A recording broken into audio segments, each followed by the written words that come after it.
দারুণ একটা গন্ধ বেরিয়েছে। লবণ দিয়ে সর্ষে পোস্ত বেটে নিয়েছি আর ডিমের মধ্যেও লবণ মাখিয়ে দিয়েছি। এবার সব কিছু ভালোভাবে মিশিয়ে দিচ্ছি। ওপরে দিলাম কাঁচা সর্ষের তেল, এটা কিন্তু দিতেই হবে। এই যে গরম উনুনে বসিয়ে রেখেছিলাম, তেল ছেড়ে দিয়েছে।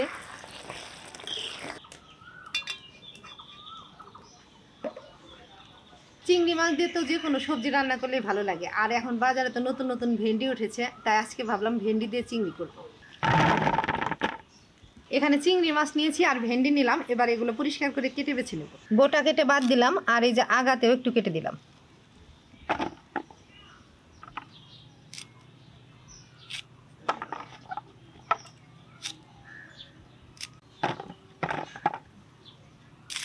এটা রান্না করতে আমার পেঁয়াজ লাগবে, পেঁয়াজটাও ছিলে নিচ্ছি।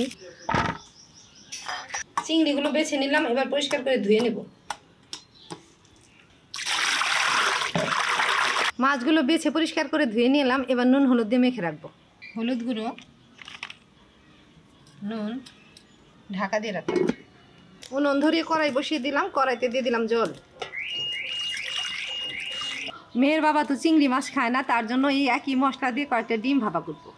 এর জন্য আগে ডিমগুলো সেদ্ধ করে নেব। কড়াইয়ের গরম জলে ডিমগুলো দিয়ে দিলাম।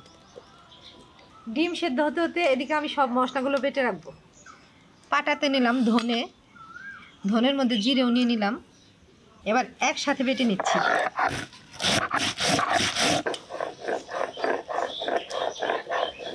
জিরে ধনে বাটা হয়ে গেছে, নামিয়ে দিলাম। ডিম সেদ্ধ হয়ে গেছে। কড়াই ধুয়ে আবার উনুনে বসিয়ে দিলাম। পেঁয়াজ, কাঁচা লঙ্কা, ভেন্ডিগুলো এবার ধুয়ে নেব। রসুনও দিয়ে দিলাম। পেঁয়াজের মধ্যে রসুন কুচিও নিলাম। এবার কড়াইতে সর্ষের তেল দিয়ে রান্না শুরু করব। দিলাম সর্ষের তেল। ভেন্ডিগুলো তো সাইজে ছোট ছোটই, মাছ বরাবর 2 টুকরো করে দিলাম।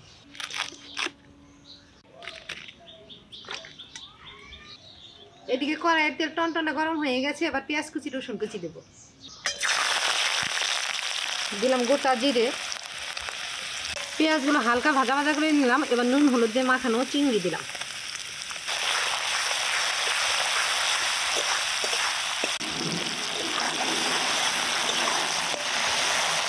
পেঁয়াজের সাথে চিংড়িগুলো কিছুক্ষণ সময় ভেজে নিয়েছি। এবার কেটে রাখা ভেন্ডিগুলো দেব। ভেন্ডির উপরে দিলাম স্বাদ মতো লবণ। নেড়ে চেড়ে ঢাকা দিয়ে দেব। এখানে নিয়েছি কালো সর্ষে আর পোস্ত, এগুলো কাঁচা লঙ্কা লবণ দিয়ে বেটে নেব। অনেকে আমাকে বলে যে সর্ষে পোস্ত বাটলে তেতা হয় না, কি তেতা হয় না। একটু কাঁচা লঙ্কা লবণ দিয়ে বাটলে একদম তেতা হয় না। পাটাতে নিয়ে নিলাম। ওপরে নিলাম কাঁচা লঙ্কা আর লবণ। এবার একসাথে বেটে নেব।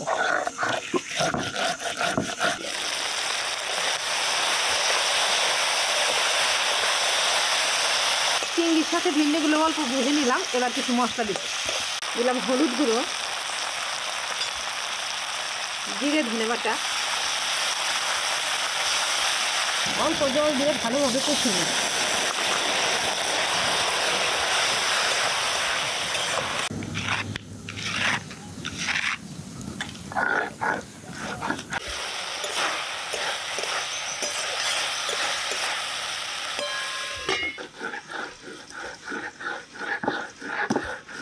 সর্ষে পোস্ত বাটা হয়ে গেছে। আবার এখান থেকেই কড়াইতে দিয়ে দিব। পাটা থেকে অর্ধেকটা নিয়ে কড়াইতে দিয়ে দিলাম। গ্রেভির জন্য অল্প জল দিয়ে দিলাম। উপরে দিয়ে দিলাম কয়েকটা চেরা কাঁচা লঙ্কা।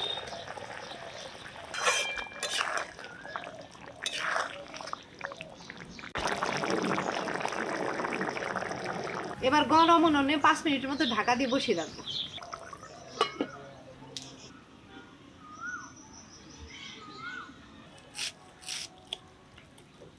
পাটাতে যে বাকি সর্ষে পোস্ত বাটারটুকু আছে তার মধ্যে আমি একটু পেঁয়াজ বেটে নেব। এবার পাটার বাটনাগুলো টিফিন বাটিতে নিয়ে নেব। একদম শিল পাটা ধুয়ে নামিয়ে দিচ্ছি।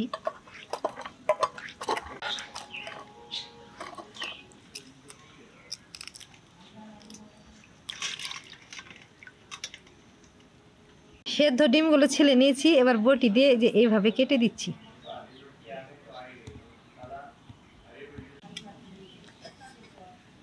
লবণ দিয়ে ডিমের মধ্যে মেখে নিচ্ছি যাতে আলুনা ভাব চলে যায়।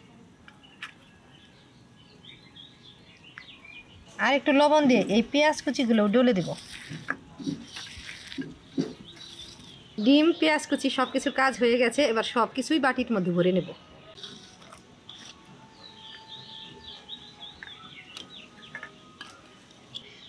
লবণ দিয়ে সর্ষে পোস্ত বেটে নিয়েছি আর ডিমের মধ্যেও লবণ মাখিয়ে দিয়েছি। এবার সব কিছু ভালোভাবে মিশিয়ে দিচ্ছি।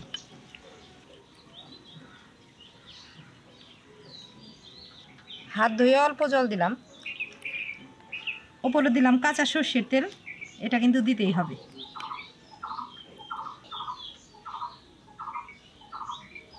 এবার বাটিটা আটকে দেব। এদিকে সর্ষে পোস্ত বাটা দিয়ে ভেন্ডি চিংড়ি হয়ে গেছে, এবার এটা নামিয়ে দিয়ে ডিম ভাপা করে নেব। এই যে গরম উনুনে বসিয়ে রেখেছিলাম, তেল ছেড়ে দিয়েছে,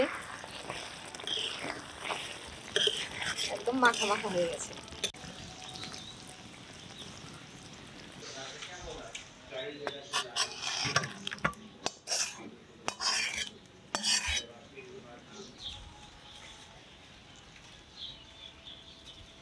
জল সহ কড়াই উনুনে বসিয়েছি, এবার এটাও এই জলের মধ্যে বসাবো।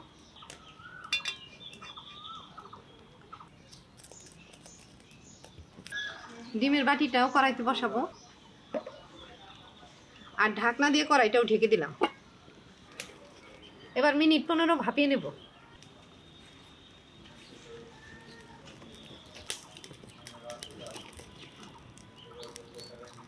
প্রায় 10 মিনিটের মতো জাল করে নিয়েছি, যেমন বলক এসে গেছে। এবার আর জাল দেব না, এভাবেই আরো 5 মিনিট বসিয়ে রাখবো। 15 মিনিট হয়ে গেছে, এবার টিফিন বাটিটা নামিয়ে নেব আর ঠান্ডা হলেই খুলে দেখব।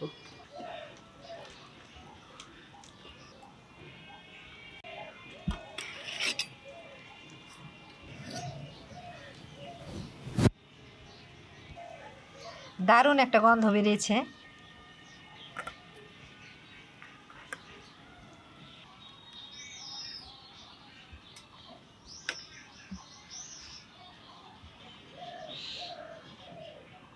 এবার ডিম ভাপা দেখে বলছি কেমন হয়েছে।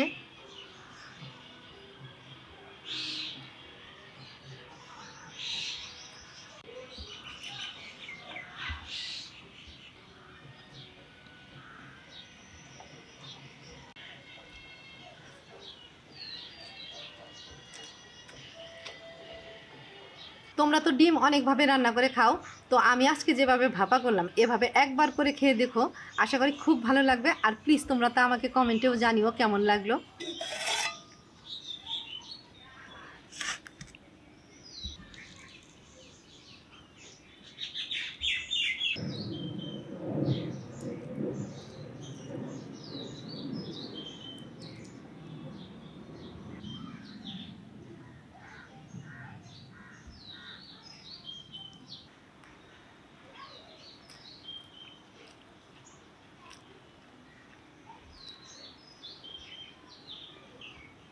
দারুণ হয়েছে সর্ষে পোস্ত দিয়ে এই ভেন্ডি চিংড়িটা, অসাধারণ। তো এই ছিল আজকের রান্না বান্না, সর্ষে পোস্ত দিয়ে ভেন্ডি চিংড়ি আর সাথে ডিম ভাপা। আশা করি তোমাদের ভালো লেগেছে। তোমরা চ্যানেলটা ইউটিউব থেকে সাবস্ক্রাইব করো, ফেসবুক থেকে ফলো করো, লাইক করো, আর প্লিজ ভিডিওটা শেয়ার করে আমার পাশে থেকো।